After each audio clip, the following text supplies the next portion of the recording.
September's harvest moon marks the first full moon of the fall season. But why is it orange? Well, honestly, it isn't. But Earth Sky says it looks that way to us because of its location near the horizon. And when you're looking at the harvest moon on the horizon, we're seeing it through a greater thickness of the Earth's atmosphere than when it's up overhead. The atmosphere scatters the blue light and lets red light pass through, which gives the moon a yellow or orange color. The harvest moon is tied to the autumnal equinox and will appear incredibly bright. And the Old Farmer's Almanac says that farmers would use the moon's light to work at night and collect their crops, which is where the nickname comes from. You can catch this year's harvest moon on September 24th, as well as begin to get used to shorter days and longer nights.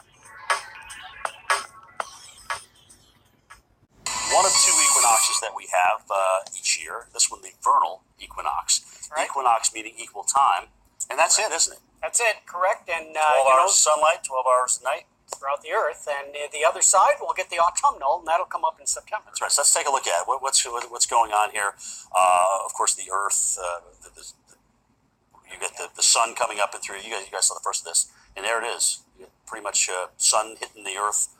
Poles and equator have the equal amount of daylight and sunlight. Yeah, the axis is perpendicular at that point, and so you'll see the sun's rays are directly over the equator. Now, as we go into the summer, that tilt will begin as the Earth continues to rotate around the sun, and we'll get more hours of sunlight in the northern hemisphere. Especially in the northern hemisphere, where it's amazing. A place like Barrow have light all day and all night, unlike in the winter where they are in complete darkness. Yeah, how'd you like to be there?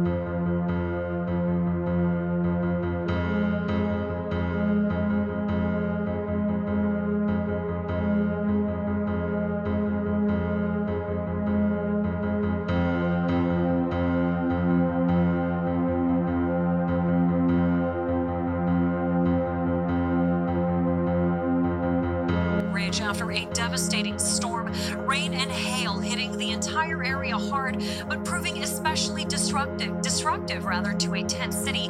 Brianna Carson-Smith has more on the damage. A lightning-fast flood consumed Maple Ridge streets Friday evening. The water and hail collecting at a low point. Anita Place, Tent City. When it started up, it was start and then wham, and it was crazy. You could hear tents going down. I could hear people like screaming for help. Yeah. The water merciless, leaving residents holding up their makeshift walls. Water coming in from underneath the walls. Standing on whatever high ground they could, watching helplessly as the storm bared down for more than 20 minutes. There wasn't one tent that wasn't affected. You can see how high this hail still is nearly 24 hours later. These paths shoveled out in the middle of September. As for the water, in some spots it was waist deep. By daylight, volunteers arrived to warm residents with soup and sandwiches. About half the 120 people who live here spent the night in an emergency center.